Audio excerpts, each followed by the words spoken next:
toilet has been through tons of transformations over the course of human history. And at some points, it was just wild.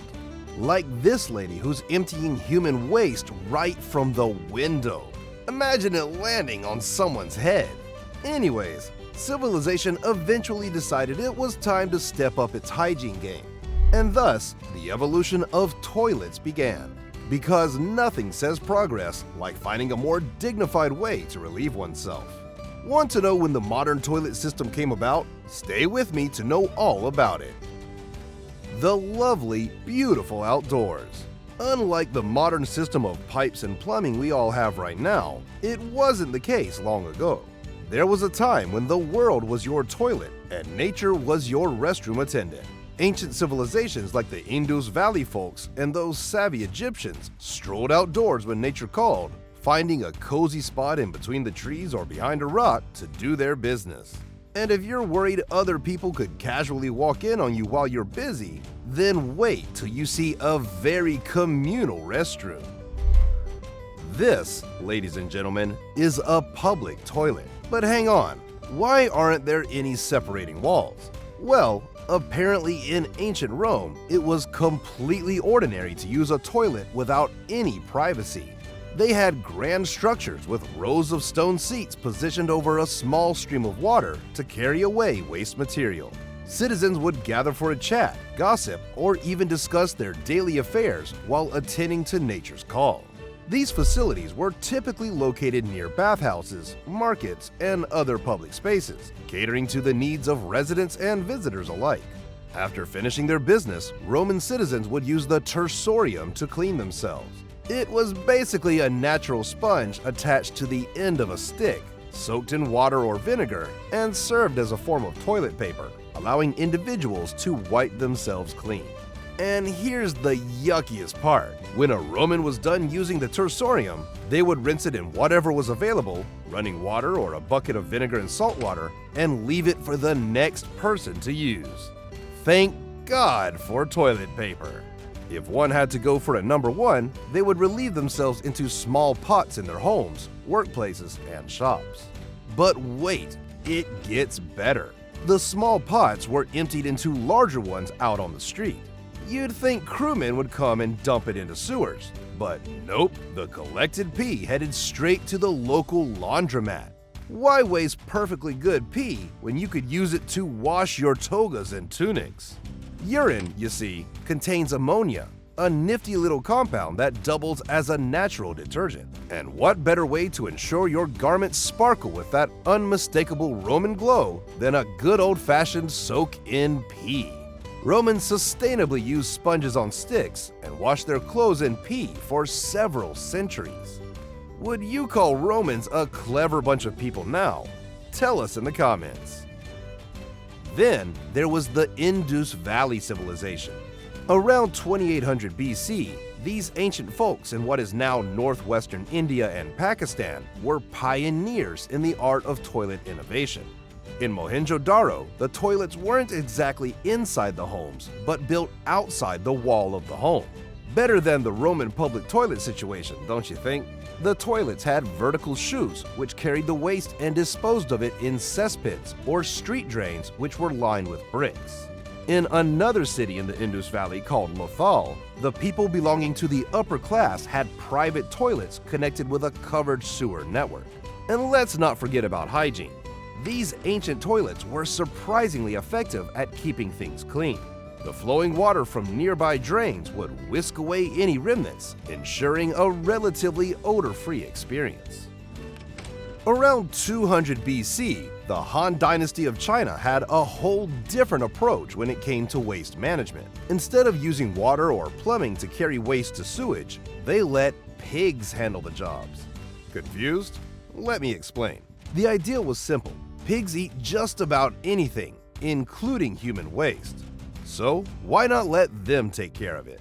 The pig toilet was a dry toilet with an outhouse mounted over a pigsty, connected by a chute.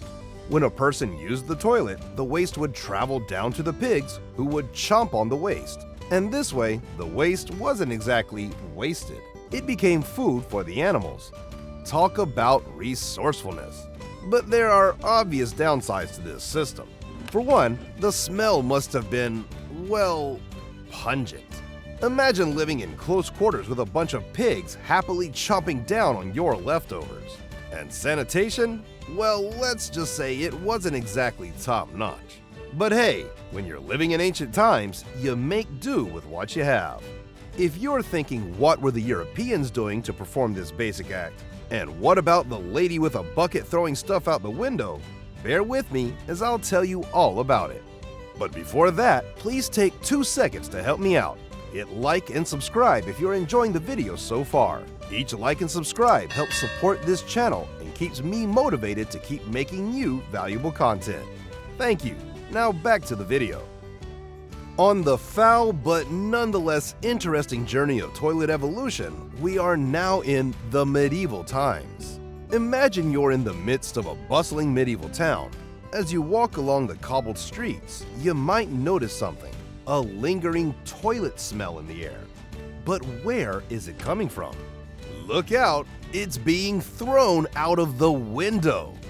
That's right, folks. In densely populated urban areas, tossing waste out the window wasn't just a convenient solution, it was a way of life.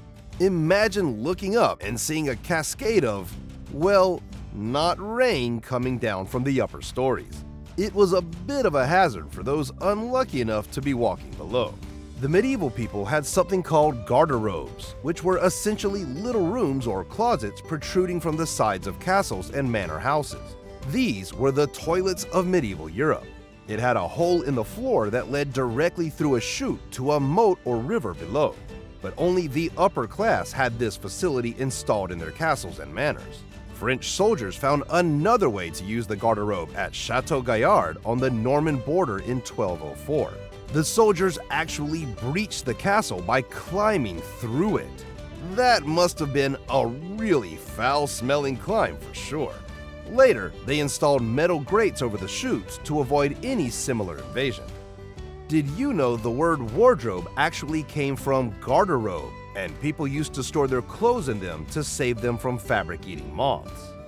Then there were chamber pots, the portable solution for when nature called and you couldn't make it to the garderobe in time. These humble vessels were typically made of pottery or metal and were, let's say, multifunctional. They had decorative patterns on them and were in use for hundreds of years. You kept one under the bed, one in the corner, basically wherever you might need it. When it was full, you either emptied it out the window or passed it off to the nearest servant for outside disposal. The practice of emptying human waste out on the streets became so bad that the streets of London were littered with it, and people who got the job of cleaning all that muck were called muckrakers. In some cases, the collected waste was carted off to be used as fertilizer in fields outside the city walls. Are you feeling like we need to get to the part where our trusty toilet system was invented? Well, here it is now. An Englishman, John Harrington, came up with the ingenious idea of the flushing toilet in 1596, which we use today. His design included a water cistern above the bowl, allowing for a controlled flush to wash away waste. Elizabeth I of England and Ireland was one of his clients, and he installed one for her at Richmond Palace. But it wasn't until 1775 that things really got a flush of innovation. Enter Alexander Cummings, a Scottish mechanic who introduced the world to the S-trap. This simple yet brilliant addition revolutionized toilet design. The S-trap featured a curved pipe in the shape of an S, which created a water seal to prevent foul odors from wafting back into the bathroom. We need to give this man a standing ovation for making our bathroom breaks an odorless and clean experience. Cummings' S-trap design also improved hygiene by ensuring a more thorough flush, effectively removing waste with each use. It was a game changer in the world of sanitation, setting the stage for the modern toilets we know today. In 1890s America, the chain pull indoor toilet was introduced. But again, only the rich had the privilege of having one in their homes. Another interesting thing to note is that the Europeans commonly use a more modest abbreviation for a toilet facility, WC, which stands for water closet. It originated in the 1900s because many toilets were installed inside spare closets or cupboards. Thanks to the minds of Harrington and Cummings, we can now enjoy the convenience and comfort of the modern flushing toilet. Imagine if we were born back in the time without a toilet. Now tell me, which method of waste disposal did you find the most shocking? Write it down below. Enjoyed the video? You'll find this one on the screen interesting too, so do check it out. Thanks for watching, everybody.